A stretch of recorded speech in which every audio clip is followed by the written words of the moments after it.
Do you ever wonder why some games just go click, like the Switch controller right when you play them, and others that you should like never quite feel like home?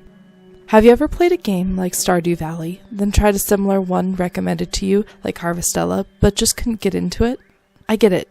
There are games I should love and find myself more frustrated than I should.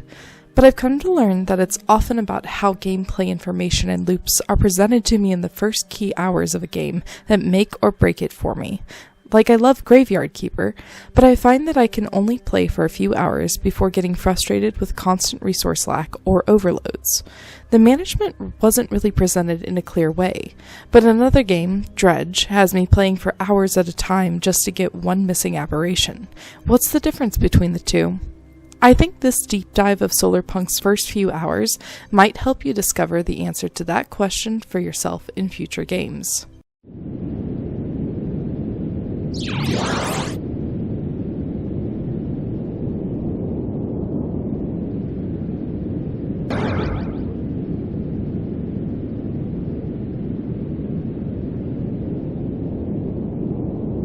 Greetings and salutations, I'm AJ and welcome back to Can I Hack It? The series where I play through early portions or demos of games and discuss some of the key design elements that go into making or breaking a player's enjoyment and understanding of a game. We just got through the demo of SolarPunk, a crafting and farming survival game set to release sometime this year. Over 4 episodes, we covered the first island, I thought pretty much completely, got to the floating merchant, and experienced the beauty this game has to offer. In this deep dive, we're going to take a closer look at the game design elements the developers incorporated cleanly, or not so cleanly in the demo, and finally, what I hope to see expanded on in the full game. We're going to look at this through the lens of was this stellar? Or did we get punked on everything from basic mechanics, game loops, vehicle trustworthiness, and UI elements? Some things were automatic, some things were, well, they required some extra brain cells to automate. We'll get into all that and a few more things to answer the question, did they hack it? I was able to hack it in SolarPunk, but were the devs over at Cyberwave able to hack it with this demo? Stick around to hear my opinion at the end and sprinkled throughout. Some of the stellar things about this game that you first notice when you drop in, not crash land in, I notice, is that the world is gorgeous. It's got a beautiful, natural, painterly texture to it, and the soft ambient lighting feels realistic. The sound is immersive and expressive, the music lulling you into thinking it's always passively playing. The world feels lifelike and rich, the subtle sway of leaves or the harsh ripping of wind with the approach of a storm. Over time, that wind will become your best friend and worst enemy, and you'll learn to respect it. Over the course of my first and second playthrough of SolarPunk's demo, I found myself more than once just watching a sunset or listening to the rain fall around me. Even the quiet hum of a wind turbine feels right when you're near it. Everything around me fits and flows, the vibrant floating islands each promising their own adventure. Personally, I love floating islands in fantasy, but they can be done so wrong. SolarPunk avoids the usual pitfalls of making them look artificially placed, one tone or too muddy, shapeless amongst the clouds. Here everything blends so smoothly. Even your sense of horizon feels similar to reality. Natural paths lead you to questioning what's up that hill, and oh, this overlook would be stunning to build on. All that environmental feedback leads you to begin exploring, naturally bringing you to your first resources. Berries, all important for hunger, and in a pinch, hydration mechanics, both of which contribute to your ability to sprint. Fantastic hidden tutorial. I can't express enough how well this is implemented to teach the player. Sticks and stones also flash gently in the grass and tulips, reminiscent of the forest's same harvestables. It's interesting how we can pick up that similarity, and it passively guides us to understanding what we're looking at. It's inviting you to pick them up. Such fantastic world building that it leads a player to naturally discover the resources and their uses for themselves. Small tips and hints dot the loading screen and in the early stages of the game, but they are never insistent or pushy. Nothing about SolarPunk makes you feel like your hand is being held the whole time, but it gives you enough of a nudge to get you started in the right direction. However, this leads us to some of the first points that make me feel a little punked. Hey there, Editor AJ here. You're gonna see me pop in at least 2, maybe 3 times, but this is the first one. So the point that I wanted to illustrate here with the loading screen tips is that specifically during the demo, you are only going to run into 1, maybe 2 of these loading screen tips. I actually had to go back and try to get footage of these to get these here, because you only start out with 1, and I talk about this a little bit further on in the video, but the tip that I saw was about the foundation block, which is part of the building tools. And because of that, it is what I think created me or gave me the enjoyment and the want to build as much as I did and enjoy building as much as I did in this game. So I think it's interesting how in a game like this, the first loading screens and the first tips that you see on those loading screens are so important to what you're going to do in your game. As a sidebar to this, I also found that there were a lot of things that I struggled with, and I talk about this later as well, because of things that are actually tips in loading screens, things that if I'd had that info, I would have access to them, I would have the knowledge of them, and I wouldn't have struggled and I wouldn't have been frustrated with it. So it's really interesting to me to see how limiting this loading screen is, especially when I thought about it longer. These loading screen tips are so limiting because you have no control over what the first one will pop up for a player is. And a player shouldn't have to reload the game 5 to 10 times just to garner relevant information that could actually be implemented in a better way. So this fits more into the punk section. I want you guys to know that I think that the loading screens do a really great job of conveying the message and the information that they're trying to. And the survival guide, which I also talk about later, it does a pretty good job. However, there needs to be a middle ground where there is a bigger help section or something like that, where a lot of these loading screen tips are actually implemented. And I also mentioned that I think it's really important that chests should have, and storage should have like a hotbar and stuff like that. And there is actually a loading screen tip, I tried to find it again and I didn't record it when I first saw it, that mentions that there are hotbars under important things, but it really is only talking about the building thing. There are tooltips underneath the hotbars when you come to the building hammer. However, there is no help for hotkeys directly in the storage chests, which I think is a missed portion. But I'll get into that and some more things, but I just wanted to clear that up and make sure that the point that I was trying to establish is readily made clear. So thanks for listening, and I'll check back in with you later. Bye. So much of this game is so beautifully done, even to the point that shadows are completely realistic, down to the tool you're holding when you fall off a cliff. No, I won't be showing a replay of it. So it has me pretty set that this game is pretty good about visual clarity. Imagine my surprise and ruffled feathers when I quickly realized that there were some issues with no real way to distinguish functional items from items that need to be converted into something usable. Instead, berries can be eaten instantly, while cotton must be refined into cloth first. It wasn't until I realized that they didn't show up in my hand when equipped that I realized that I'd probably have to process it somehow. Also, it wasn't until my second playthrough where I finally figured out how to quickly transfer and cut item stacks, which in my opinion could easily be a small helpful tip like many games have at the bottom of the screen while in a storage menu. Pal Worlds is a great example of that. Quick glance tooltips that don't obstruct anything, especially if it's a toggleable option, is always a fantastic thing to add to your game. It improves user experience when either newly adapting, readapting, or just if you're having a bad day with lots of brain fog. Those days hit hard and it can be frustrating testing every button or button combo for a simple process. Honestly, these are all pretty minor as starting uses, so I'd like to take a moment and talk about story elements, or kind of the lack thereof. I'm missing from the very first second of actually starting this stunning game something that wasn't missing on the title screen. Every promotional video and was personally the selling point for me to review this game first out of a few options. Where the fuck is my floaty boat?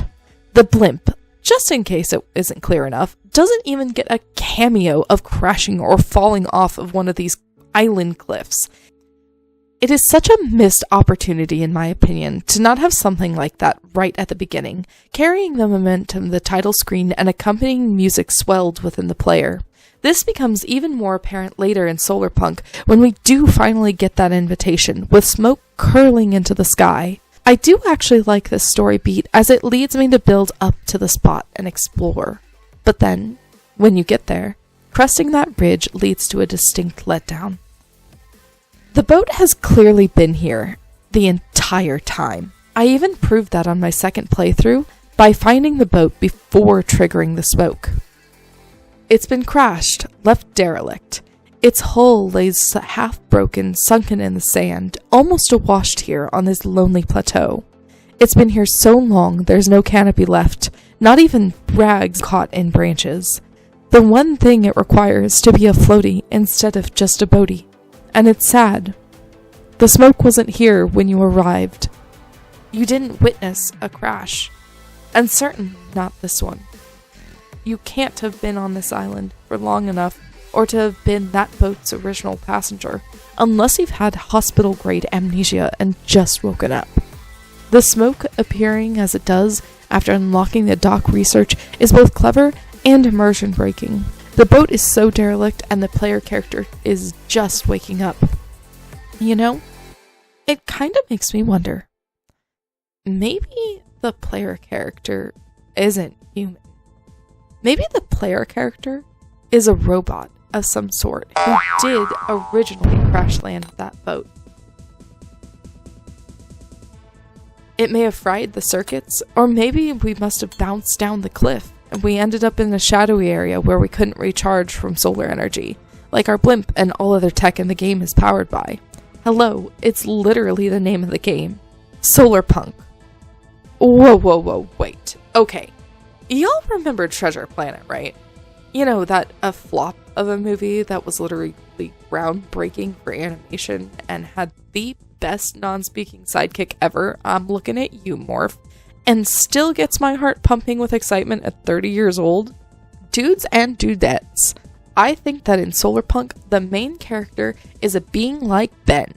If you don't remember this insane robot, even if you've only seen it once, you're lying to yourself. Or you've seen this insane robot too many times that it counteracted your memory.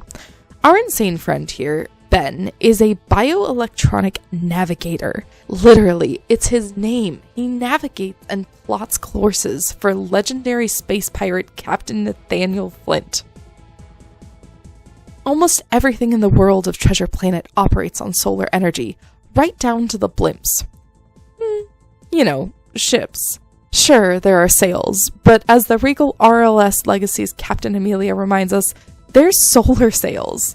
For Ben to work with the ship and navigation, which, they do be the stars. For him to be powered sustainably, he is most likely partially biological matter in a metal body powered by solar energy. I started this part complaining about how the story beats we are given don't really work. Like a jigsaw puzzle, except you're not allowed to see the full picture, and you know you've only been given one corner piece, 10 edge pieces, and 20 that are all some blurry sky and foliage. And it's a 1,000-piece puzzle that you later found out was a cozy reading spot with a window area. Maybe the lack of a story is actually giving us more to work with than I originally thought. So here's my theory about this. You play as a Ben-like being who has crashed on this island in an escape dinghy. When you crashed, you ended up bouncing off down a small cliff, continuing to thunk awkwardly while your memory cells got scrambled and you couldn't recall anything, not even the basics of your floaty boaty. As you lay there like an egg that's been tossed from a nest, you realize yet another problem. The trees above you shade all day, no chance for you to recharge. Slowly, you resign your bioelectronic self to hibernating, hoping for something to change. Trees fall over all the time in the woods, after all. You just need to wait for a couple to fall around you, and hopefully not on you. Days, weeks, months, probably 2 years go by. You awake to see sticks and branches and stones littering the ground around you. It's bright and sunny. Though things aren't clear, you're able to get upright again. A storm must have ripped through here, and finally opened up the area you landed at. And then your journey begins. You can sleep at night. The sun doesn't really recharge your stamina. You still need food and water of some kind for that bio part of you. Biological. But otherwise, you learn to make do with it all. Then, as you begin to search for upgrades, eventually unlocking the dock, it triggers the recall beacon. This is something that can be done at the dock to recall your blimp, and in this case, it can't return yours because it's so broken. Instead, it sends up a smoke signal, drawing your attention to it. It's perfect. I was complaining at first, now I've made a headcanon, and my brain is happy, and I can move on. What do you think of that theory? It's you know the line. I don't have to steal it from the great MatPat. I've mentioned a few times the tools you'll need to craft to advance through SolarPunk, so let's go ahead and take a look at them now, and just how they are such a huge part of the active game loop. You have the axe, the pickaxe, the hoe, the building hammer, and the watering can. The first three are fairly standard tools, and you'll need to keep the axe and the pickaxe on you as much as possible. They'll be your way to gather wood, leaves, and saplings with the axe, and stone, iron ore, sand, and clay using the pickaxe. The different nodes for both trees and minerals are pretty distinct, but you'll get a mixture of resources from most rock nodes, whereas trees will always give you wood, leaves, and usually a sapling or two of the tree variety you just hacked down. Lots and lots of deforestation and reforestation happens in this game, by the way. While you can easily replant trees, mineral resources are harder to replenish if you softlock yourself out of building materials on the first island. If you build a lot, that can for sure happen. There is a pretty useful way to harvest that resource automatically, however, but it's not available to us just yet, as it's locked behind visiting the first floating merchant shop. There, we're going to get some upgraded tools for automation for our farm and mining. The hoe can be used to create farming patches, which will grow your berries, cotton, and wheat.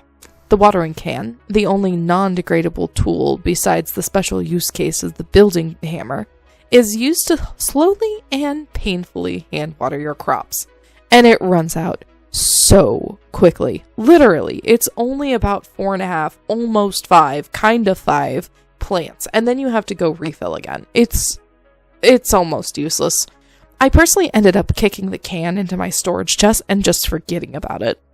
The rain comes around often enough to naturally water your crops, and later we receive another solar-powered automation device, the auto sprinkler. You just have to be careful because fully grown crops can be destroyed by powerful storms that can hit without warning. Another fantastic environmental feedback loop, expertly fitting in the game for good and bad. I wish I had anything half as nice to say about that godforsaken watering can. I don't. Finally, the oddest of the tools by far, and my favorite, is the build hammer. It is your ticket to freedom in this game. You want to climb a mountain and wish you could make a staircase to the top? You literally can. It's awesome. This is the stellar mechanic and tool of this game, and I hope you have as much fun as I do using it in your own builds. Some of the truly stellar elements surrounding the core mechanics, building, and automation and flow of this game are that this game drives you to want to build. It tells you that creation and your imagination are the only things stopping you. I love games like this because while I have a pretty good imagination, I do tend to be pretty by the book when presented with things. 15 years ago, when I got the first bootleg of copy of Minecraft handed to me on a thumb drive in the lunchroom of my private high school, I was dumbfounded when everyone was showing off these incredible builds a week later of the Microsoft Paperclip or the Rubik's Cube. I was building dinky houses and sky bridges because I thought I was doing the practical application part, not letting my mind question what else I could do with it. But SolarPunk doesn't let you think inside the box. It says, hey, you are going to have to climb this cliff. Figure it out. Do you build a bridge, some stairs, an elaborate skyway for no reason other than, hey, that'd be neat? It promises you freedom, and it lets you execute it almost 100% of the time. And there are ways to get around almost any other building limitation possible. Well, really it is just one main way. Let me introduce you to my pal, the foundation block. This bad boy right here is what it says on the tin. Can't place something there? No biggie. Slap a foundation block down about 3 steps away, make sure all 4 corners touch the ground, and suddenly voila! You're building a platform roof walkway. It's great because the ease of snapping things together is beautiful. It's crisp. It's easy to tell the angle of most things when you're looking at it. Except for, I'm looking at you, roof corner angle piece, and it feels good to place. Later, when you unlock the solar automation tools, you'll notice the clean snap of power cables. There's no guessing game to it. The clear feedback when everything is hooked up and synced honestly makes it feel like there's a hum of power through the lines. Things work when they're on, the color changes on the cable connections to show if the power is being generated, and exactly enough connection is given to build your very first small network.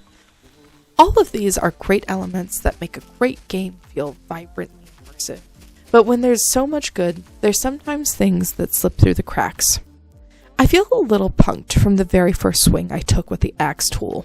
That feeling never changed, no matter how zoned out I became after harvesting, well, frankly, a sickening amount of trees.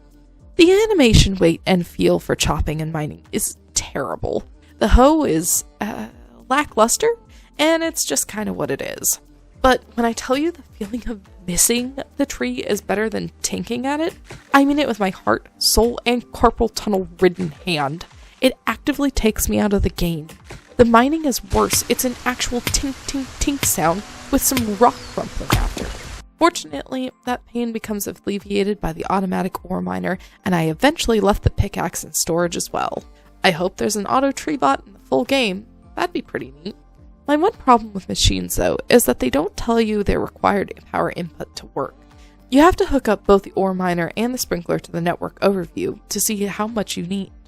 On my first playthrough, I stupidly put more power to the sprinkler and not the miner, but hooked the network overview up to the sprinkler as well. I was clearly making way too much power there, so I checked the miner and eventually had to swap things around. My second playthrough, I did a bit better, managing to link everything together into one giant network. The system generated extra power than what I needed, and I was pretty pleased with the cable connection length. I didn't even say that my cable management was on point. Yes sirree. Other than a couple of rotation issues to get the connection point position how I wanted, it was pretty smooth. However, this leads me to my final moment of being punked with this part. The solar panels need to have a blue indicator instead of remaining orange at the bottom of the panel to indicate when they are receiving and correctly sending energy. More than once in both my first and second playthrough, I'd look at the solar panel and question if it was working or not.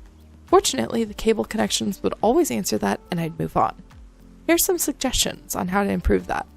I'd say it would probably help that in the Ghost preview for solar machines and the energy ports for connection, they should be orange as opposed to blue. This would help them stand out, make it easier to place and position them for good cable management ahead of time instead of having to play around with them, and just to add an extra element to them. They're special. Let them be special. Okay, now we're going to move on to the inventory management, UI, and HUD as a whole, and the survival guide. Overall, SolarPunk absolutely nails most of these elements, bar a few noticeable tweaks that could be used to improve management and quick understanding. The HUD and UI are clean and clear, giving you the bright and vital view of the world around you that you would expect from a game all about exploration. It's not busy, it's not crowded or cluttered, nor are there any elements that are too big. This fully tells the player that the world matters, the visuals matter, not every little bit of info all the time. The player inventory is large enough to hold plenty of materials and resources, it's easy to swap around, and on my second playthrough, I could finally split stacks and quick store things into my inventory with Control-Click. If there's a tooltip that explains it, I didn't see it, and I did double check the survival guide. Twice. Speaking of the survival guide, it's a fantastic in-world way for the devs to communicate a lot of really helpful mechanics to the player. The ideas that they bring forth from it are exactly what helps to unlock your limitations on any of your imagination for it. You craft the survival guide, and it helps you figure out what you can do. This also kind of connects back to my earlier the player is Ben theory.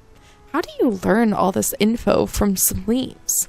It's almost like an info download in a way, and a perfect mix of primitive and future technology. The more and more I think about the game, the more and more I realize that the developers have a story in mind for all of this. They're just not sharing it directly with us. This is a game about exploration and discovery, and how far you take things. Some of the stellar aspects here are how well everything blends. You open a chest, you sort your items, but even though it's a change of screen, you aren't ripped out of the immersion. The survival guide is great, it's easy to craft, and you're nudged into making it early on. It gives you helpful tips, some much more early than you need, but you know how you can go back to it for most questions.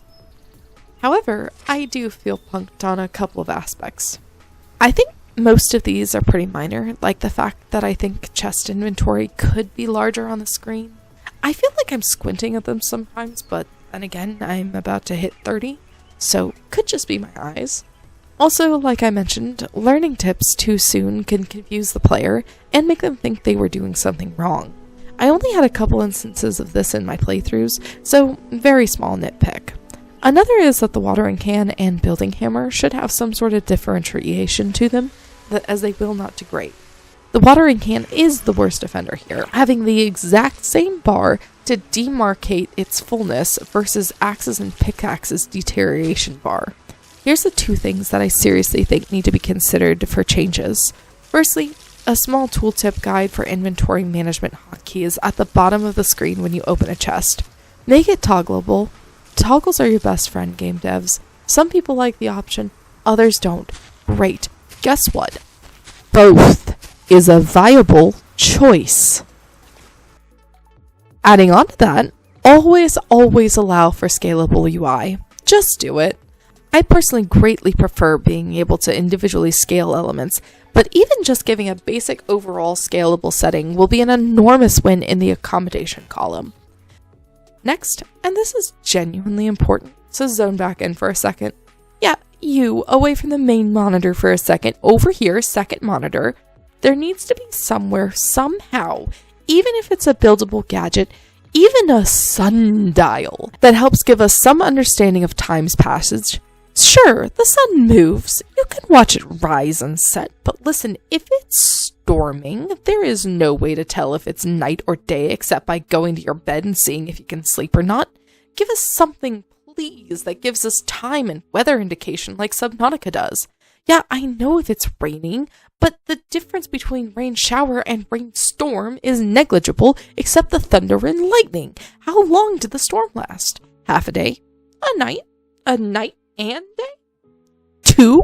Who knows? Not me, not you, 'cause there's no indicator. If I start flying, will it be dark right after I take off? Will the wind bring in a storm and make me completely lost? And then we have the final serious gripe with this portion. I hope this is something already planned in the full game, but a minimap top screen compass, both preferably an option for either or both, is needed in this game. If a storm suddenly picks up, the wind and maneuverability will make sure that you have zero idea of the direction you're flying. All your visible landmarks are gone, except the one tiny white dot indicating where your dock is. There's no real way to gauge distance with that. You're not going to be able to stay locked onto that dot as you're wildly tossed, and the blimp handling is already pretty poor as it's the basic boat. Your sense of control is gone when this happens, and frankly, it's faster to jump out of the floaty boaty, respawn at home, and then summon your airship. This should not be a viable option, let alone the best option for dealing with literally being lost in the sky. Compass, minimap, better floating markers with a distance gauge beside it. Something has to give with this. If there are upgrades to the floaty boaty or a craftable variant that add better navigation, well, that's fine. That's fine. It's not good, it's just fine. My first experience flying on the blimp was genuinely pretty disappointing. I was so excited to go behind the yoke. I wanted to plot a course. I was ready to climb into the sky. I then discovered how abysmal navigating and handling is. The only navigation tool you have available, and I am not kidding about this, besides the up and downy to the clouds and the sun, because you gotta pretend to not be Icarus here, is that the player's character's eyes on visual landmarks. That is your only navigation tool. People figured that out before ships. We don't have any stars guiding us. We don't have any big strange thing in the distance to travel to. We have a single white dot that tells us where our dock is. As beautiful as the islands are, they all look too similar for this. Honestly, something akin to Skyrim's compass, where the gray would fill in when you discovered an area, is sorely needed for these islands, especially when the full game launches. Getting lost and learning that killing yourself is the fastest way to get unlost is, frankly, a really bad lesson to teach. And just remember, you also have no way of telling how long this storm is. Are you traveling with it, or will it be day or night when you've released from its squalid grasp? Sail a catamaran once, and you'll understand why having some sort of time indication in a storm is important. Also, the sun and moon, are only two celestial bodies in the sky for navigation. Yeah, they rise and set in the same place. In the east, in a vertical line. I hope that you understand how that doesn't exactly help, right? But I don't think I need to elaborate. I don't think I should elaborate, or this video will just become me talking about actual sailing, star charts, and the necessity of celestial bodies, and probably a small rant of how that's becoming a lost art, because it completely is, and that if you're going to design a game based on ships, even flying ones, you need to be freaking lore accurate to the basics. I don't want that. You don't want that. Let's get to the good stuff in our next section. Hello. Welcome back to Editing AJ for round 2. This is yet another correction portion, because I was wrong. I was so totally freaking wrong about the sun rising in only one section, but here's the thing. It took me until my third full playthrough while I was getting clips for this, for this video, for me to figure it out. And I was wrong. And I can pinpoint exactly why I'm wrong, okay? Because of the fact that there is no external indication of what time of day it is, what the passage of time is, it is impossible, like I mentioned, to tell what is going on with the storms. However, here's what the mess up in my mind is, okay? When you first start out in the game, it is mid-ish day, maybe early, mid-morning, and the sun is already in the sky, what would presumably be to the east, okay? But it doesn't feel like the east because there's no cardinal directions, okay? There's no compass, there's nothing there that lets you know what north and south and east and west is. So when you wake up, the direction that you wake up in, it naturally feels like north, but you're actually pointing northeast, almost directly east, actually, in comparison to where the sun rises. So I'm pretty sure that because it was starting late in the day, and then when I actually was able to visually see the sun for the first time, it was already over in the west, and then I watched the moonrise and all of that to kind of establish some sort of time feeling for me, that I then realized that right after that, almost every single time, or during the times that I was trying to figure out how time worked, every single time without fail, a freaking storm would hit, okay? And it would completely throw off what time of day it is. The only way you can tell between night and day change when there's a storm, because the storm carries over into the morning most times, is if you have that wake-up animation from not having gone to sleep in your bed. This is a problem. This is a problem. This is why there has to be a compass, a mini-map, a sundial, something to denote the passage of time, because I shouldn't have, this many pages. It's hard to see, but pages and pages. Well, okay, we won't talk about the doodle, but I have notes, okay? And those are my notes of being wrong. And this video is taking this long because I then spent a week trying to rewrite my whole script thinking, you know what, that'll be better. No, I think this is better because you guys are getting my genuine freaking reaction to this. I don't have any vitriol even though it may sound like it, towards this kind of put out there in a demo, but at the same time, it is important. We don't have visual landmarks, really. We don't have navigation tools. We don't have anything that helps us. So if the player is assuming that the sun and the moon rise in the same place after 2 full playthroughs still, with them actively checking for this stuff because it's something that's important to them as a player, and still getting it wrong because of the way that there isn't something to denote it, and the elements that are coming around aren't helping to let the player naturally understand what the passage of time is, you're going to have players that are getting genuinely confused and genuinely lost. Like, and what I mean by that is with the blimp, because I thought, thinking that the sun rises and sets in the same place,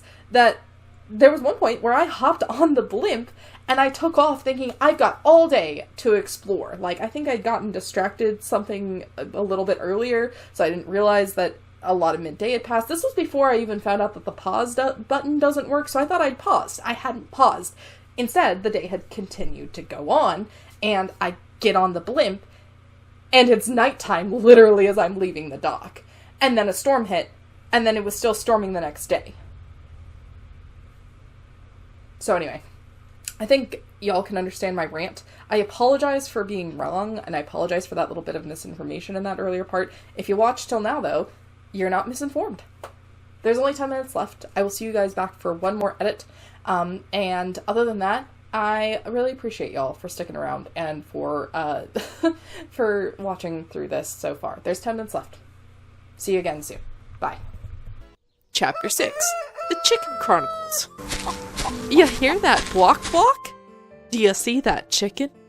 I did too, and boy howdy is this chicken one of the best and worst things about this game. Its name is Taunt, and here's why. This thing is yet another perfect example of incredible design in just a single asset. You hear it while collecting resources from the quiet little pond below a cliffside. You'll notice a narrow sloping path leading up the grade, and stones meant to look like natural steps. You're encouraged to jump up these instead of running, but you don't really notice that you're being taught that just because it's at first inaccessible doesn't mean it always will be. As you crest this ridge, you're rewarded for your efforts by the sight of the chicken. Okay, there's animals in this otherwise lonely world. I can have a friend here.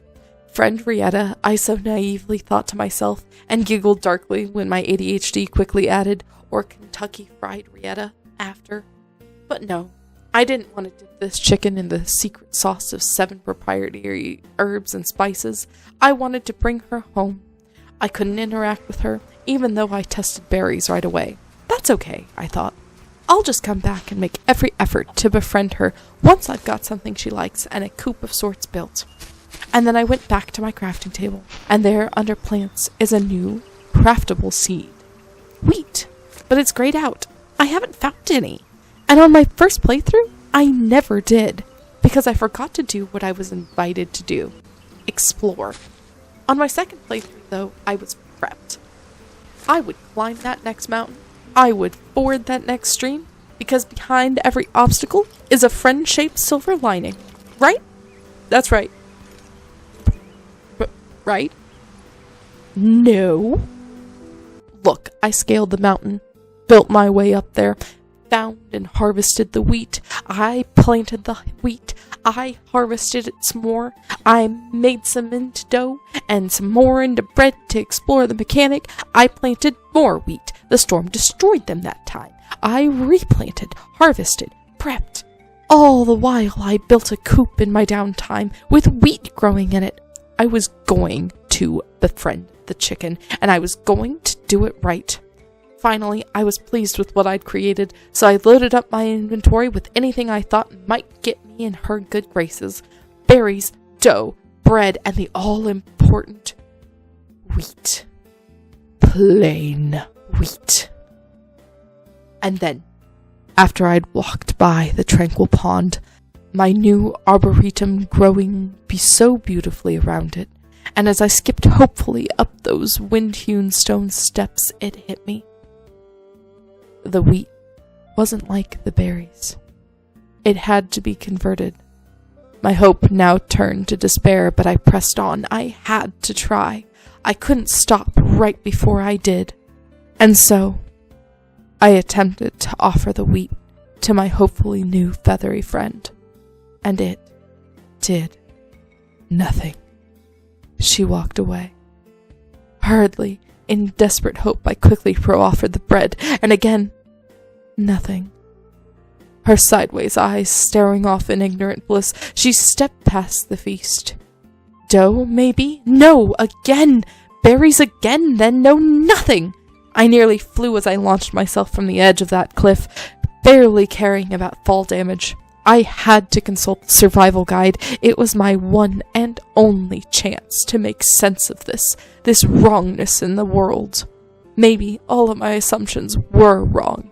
Maybe chickens needed something else completely different than wheat. As I barreled up my front steps, the door swung open in a hurry, quickly giving me access to the holy text. I read it. I read everything. Every page with diligence. I even opened up the all-sacred all tab. Nowhere was there anything about the chicken. Nothing about taming. Nothing, not even a mention, not a whisper. I was heartbroken. Not just for me, but for my little friend, too. She deserved to be here. She had taught me something valuable. She was just a cruel taunt. A promise of a friend, all to trick me into learning? The devs at Cyberwave are inhumane with this treatment. I may not be a prisoner, but I'm still calling the Geneva Convention about it. You can be assured of that. I'm sure, especially reading recent devlogs, that animals aren't going to be a major part of the final game. Honestly, it's like a book ending on a cliffhanger. You're so upset because now you have to wait, but you and the author both know you're going to Barnes & Noble to pick up your pre-order 3 years from now at 8 p.m. on a Tuesday. It's okay. I can't wait to make the phenomenal sounding meals, and I'm really looking forward to their designs in-game.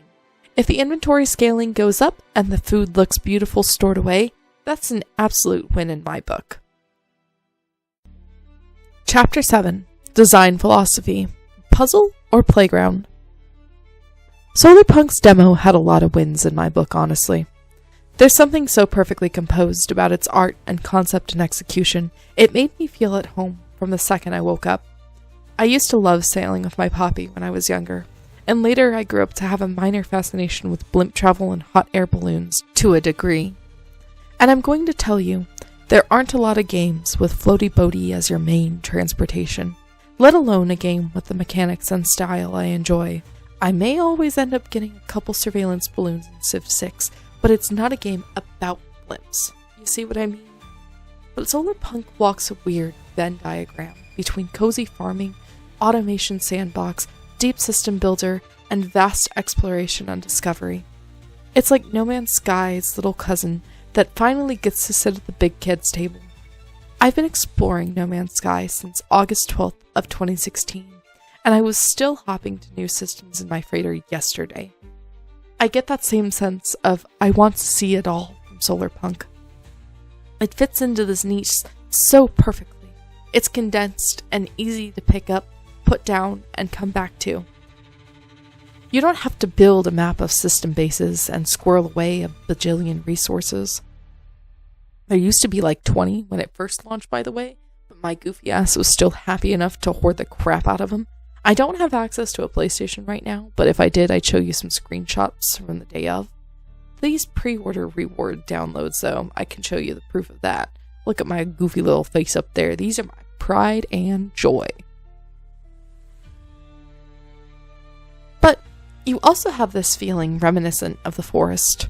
Not a horror vibe, and I played that game in alpha to help test it. There was a point in time that the tribals weren't visible, by the way. They were bugged that way, up until they walked over fire or you hit them. But yep, you could hear the noises and everything, but you couldn't see them. Anyway, the building freedom is exactly that vibe, literally down to the basic assets used. You are going to need to build things to get around the map quickly. It's going to make your life easier in the long and short run. Like, literal running from the tribals. You don't have the horror aspect here on SolarPunk. You don't need to create avenues of escape. You create elements of adventure to build the environment around you, and it has a familiarity to it. It has clear and easily understandable elements, largely shaped by Minecraft and the surge of exploration and survival games that tried to reinvent the wheel after it. You aren't going to be wasting a lot of time learning key mechanics here. You're going to understand and execute them almost from muscle memory from the very first time or two you encounter them. The learning curve, except when it comes to flying the blimp, is not steep. SolarPunk has perfectly blended a game for you, down to a simple way of doing things, but the true freedom to create and make the world work in the way you see fit. You shape SolarPunk's islands not by terraforming and forcing it to look how you want, but by finding and forging your own way to see it for what it is. Beautiful, scenic, comforting, curious, and above all, a call to adventure, an invitation to explore with little to hinder you. The minor visual aspects, the very small moments of confusion, even the tiniest hint of lack of clarity surrounding time's passage. Everything but the chicken taunts. It can all be forgiven. It would be great to give players more options. Maybe a more guided tutorial path to choose at the beginning would help some players, but it should only be an option to choose, not the default.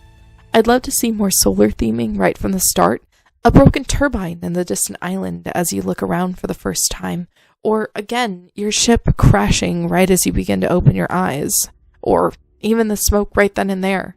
Tie it in a little more thematically. I'd love to see more breadcrumbs throughout the first couple of hours. But I hacked it. I made it my own, even if I don't know what the dev's full vision is. So did they hack it over there at Cyberwave with SolarPunk? I think they did.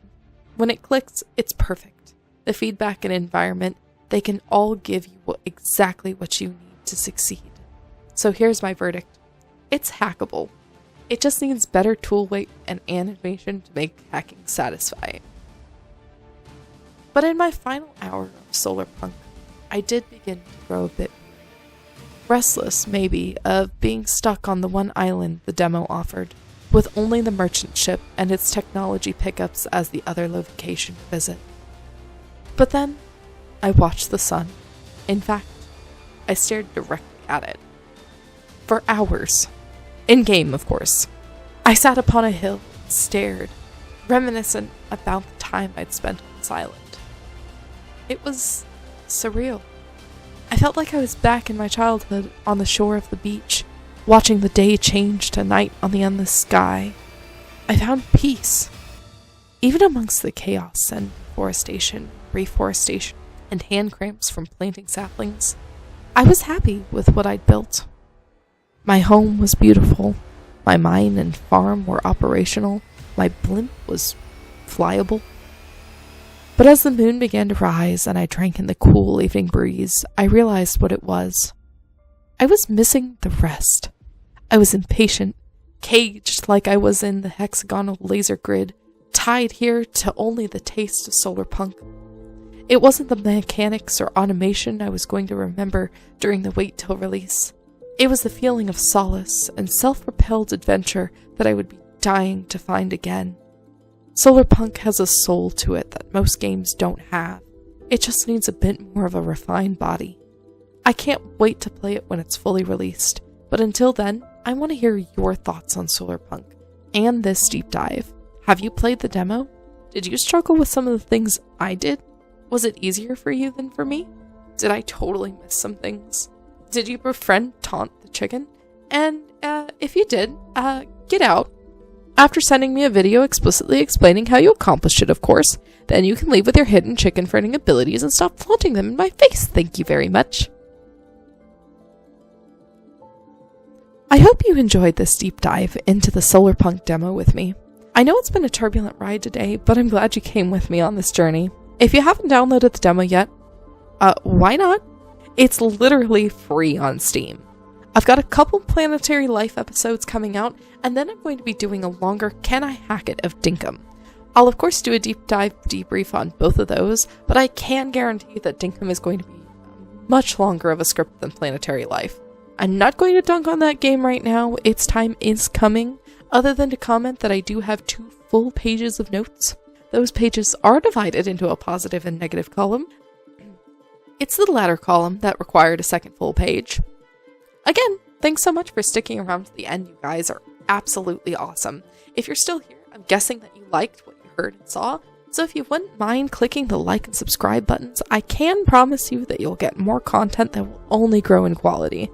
You should totally tell me what you think about the player is Ben theory. Do you have anything to add? Is it too off the wall? Let me know down below in the comments. Have an awesome rest of your day, guys and gals. Be smart, stay safe. Until the next video, bye!